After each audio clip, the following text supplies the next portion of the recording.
And to my ambassadors, I'm inspired by your fearlessness, your willingness to share your successes and your failures. Don't ever, ever stop believing that you are enough.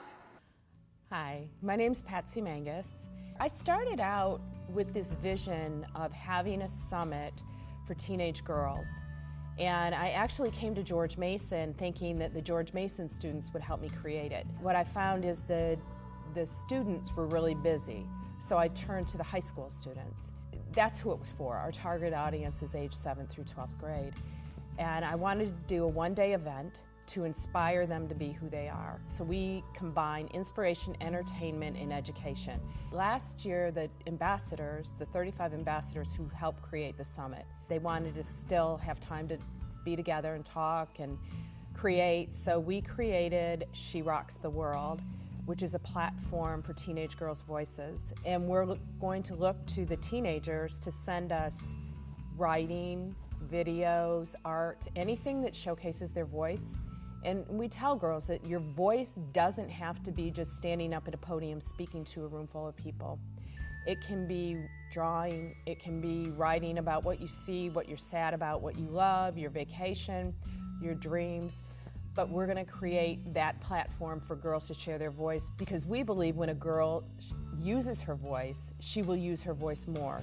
We set up a platform for girls to excel, and we try to give them the tools to do that with She Rocks the World. We'll continue with the Virginia Girls Summit, which will be a one-day event. We have a great lineup. We're really excited about it. This year, joining us, our MCs, Eileen, Whelan, who's a meteorologist for ABC7 and a specials reporter, and then Elizabethany, who's Hot 99.5 DJ. And we have guests, Tristan McIntosh, who was on American Idol. She was top 6. She's 16 years old, coming in from Nashville. She's going to sing.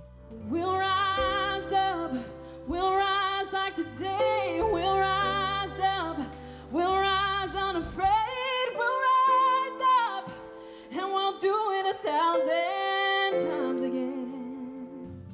Maddy Maxey, who's from New York, and she creates wearable technology. Being able to have your clothes be active instead of passive, I think, is something that's really exciting, whether that's for thermal comfort, whether that's for different tracking purposes. Like let's say for hikers, for example, if in every hiking jacket there is a passive tracker, then you wouldn't get lost or abandoned, or perhaps you could navigate the trails using haptic feedback, which is basically a small vibrating motor that taps you on either shoulder depending on where you should turn while you're hiking. Eliza, Rubin is coming in. She created her own podcast at age 15. There are so many thoughts that I have about everything, about like social media and what I see and like the way teenage girls are portrayed. I'm so frustrated by how it seems like we're like shallow and like all you care about is like clicking likes on Facebook, and like all you care about is like looking pretty, and you're so fickle, and like it just really got to me, and I was like, I need to just at least share my opinions. And then we have Zahra Barnes, who is a writer, and she writes for self.com, Self Magazine Online. So what I did basically was just keep trying every day. My bosses saw that and appreciated it, so they moved me from assisting the editor-in-chief to assisting the executive editor.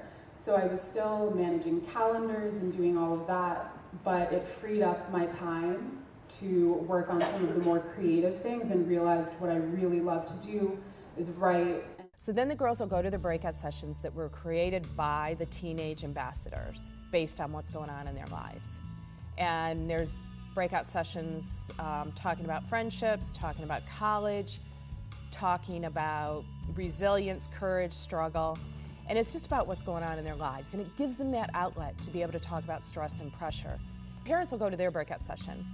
And we'll start out with Amy Fortney Parks, who is a professor at GW. She's also a family psychologist who deals with teenagers every day, girls and boys. But I like to say she's in the eye of the storm. So she is in there, she knows what's going on, and she can really speak to it with a great sense of humor.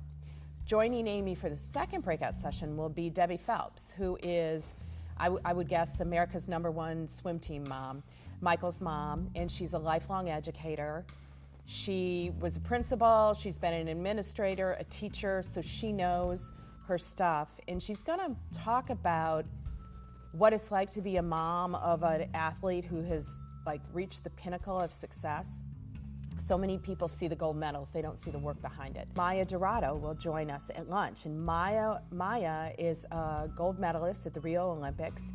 She won the backstroke, which was totally unexpected. I know everybody tells you this, but high school is not the end of the world. So I'm just going to be another person telling you that again, because that's been so true for me as I've gone through college and graduated, and it's so interesting to see the people that I keep in touch with and who ends up mattering to me, and sort of what we've all gone to do with our lives, as opposed to the people in high school that you were like, man, I wish I was invited to that party, or I really wish I was in that group. And then 2 years down the road, your perspective completely changes. So if you're going through that right now, just, devote yourself to your friends, people who care about you, people who support you and make you better. And just know in a couple of years, you'll be doing something that you love and something that you're good at, and the rest will all take care of itself. And then the girls will go to their final breakout session. And after that, they come back to Dewberry, the main ballroom, and then one of our ambassadors, Olivia, is going to sing Rise. And the vultures all start circling, whispering, you're out of time, but still I ride. We hope every girl walks away inspired to be herself. I've been asked what inspires me, and what really inspires me, these girls inspire me all the time, but what keeps me doing this, we are 100% volunteer. Nobody makes any money on this. We're doing it because we are passionate about empowering girls. We've already sent 10 or more ambassadors off to college, and they have come back and said how much it helped them to be able to stand up in front of people, to be able to find their own direction. So that all inspires me. If these girls if we can get them to just cut a corner and not worry about what other people think, but follow their own path, that's what this is all about, at least for me. And I think a lot of the women that are giving their time, they get inspired just as much from the girls as the girls do from us.